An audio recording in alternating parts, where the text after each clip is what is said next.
থাকবো না। বাকি যাদের জেনুইন ভেরিফিকেশন হয়ে যাবে তাদেরও অর্থ সম্মানীয় দিলীপ ঘোষের নেতৃত্বে তার দপ্তর সঠিক সময় দেবে। কোনো কোনো সময় আমার উপস্থিতি প্রয়োজন মনে করলে তারা ডেকে নেবেন। আমরা একসঙ্গে কাজ করি, একটা টিমে কাজ করি।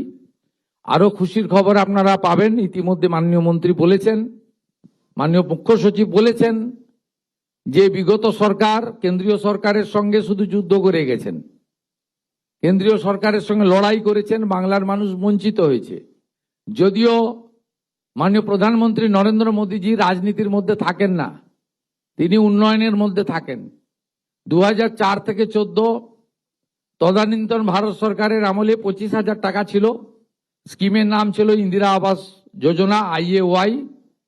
মাত্র 25,000 টাকার বাড়ি হতো, তাও একটা গ্রাম পঞ্চায়েতের ভাগে 3টে করে বাড়ি আসতো। মানে এত অল্প বরাদ্দ ছিল। এবং 4 থেকে 14 পশ্চিমবঙ্গ কত টাকা পেয়েছে? 4,664 কোটি টাকা। 2014 সাল থেকে চুরি দুর্নীতি ধরা পড়ার আগে পর্যন্ত 2022 সালের 31 মার্চ পর্যন্ত টাকা পেয়েছে পশ্চিমবঙ্গ সরকার আবাসে। এই অ্যামাউন্ট হলো 30,000 কোটি টাকা। কত বাড়ির জন্য টাকা দিয়েছে ভারত সরকার? 40 লক্ষ ইউনিটের জন্য টাকা দিয়েছে। না, আমরা চোখে দেখতে পাই না। বহু জায়গায় আবাসের নামে দুর্নীতি হয়েছে, চুরি হয়েছে, লুট হয়েছে। কিন্তু প্রধানমন্ত্রী 30,000 কোটি টাকা আবাসে দিয়েছেন, যদিও তাকে শুনতে হয়েছে বিগত সরকারের মুখ থেকে যে আমাদের বঞ্চিত করে রাখা হয়েছে, আবাস দেওয়া হয় না, ইত্যাদি ইত্যাদি, 100 দিনের কাজ দেওয়া হয় না। এই তথ্যগুলো আমার সঙ্গে, যেহেতু পশ্চিমবাংলার এই মুহূর্তে 341টি ব্লকের মানুষ যুক্ত রয়েছে, দলমত বর্ণ ধর্ম নির্বিশেষে মানুষ যুক্ত রয়েছে, প্রান্তিক মানুষরা যুক্ত রয়েছে, সব দলের লোকেরা যুক্ত রয়েছে, সব আধিকারিকরা যুক্ত রয়েছে। আপনাদের এসব তথ্য জানা দরকার রয়েছে, তাই আমি এসব সঠিক তথ্য আপনাদেরকে পরিবেশন করলাম। আপনারা শুনলে খুশি হবেন। কেন্দ্রীয় পঞ্চায়েত ও গ্রাম উন্নয়ন মন্ত্রী এসেছিলেন, তিনি আমাদেরকে 1 লক্ষ নতুন বাড়ির অনুমোদন দিয়ে গেছেন। 1 লক্ষ নয়, আমরা যত লক্ষ চাইব ততই পাব।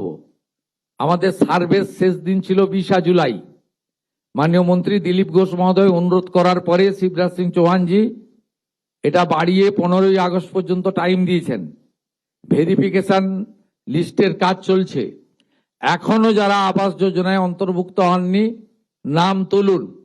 আমরা দল দেখব না, সম্প্রদায় দেখব না, ধর্ম দেখব না, আমরা শুধুমাত্র গাইডলাইন দেখব এবং প্রকৃত প্রাপক কিনা দেখব, এবং বিগত দিনে আপনার নামে টাকা উঠেছে, সেই টাকা নয়চয় হয়েছে কিনা দেখব।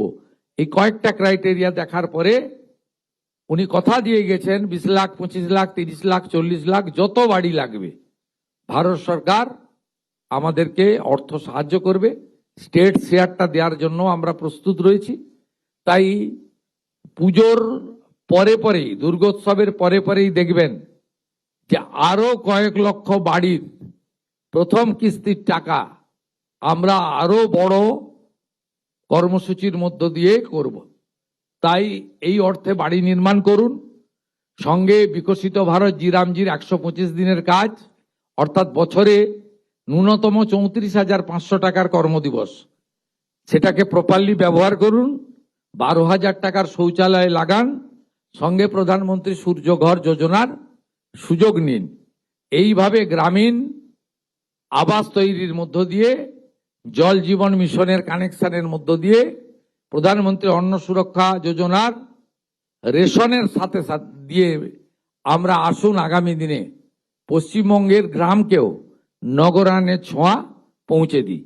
সকলকে ধন্যবাদ জানিয়ে, আপনাদের সকলকে শুভেচ্ছা জানিয়ে, আগামী 15ই আগস্ট স্বাধীনতা দিবস, হর ঘর তেরঙ্গা, প্রত্যেকটা বাড়িতে জাতীয় পতাকা তুলবেন এবং গর্বের স্বাধীনতা দিবস পালন করবেন।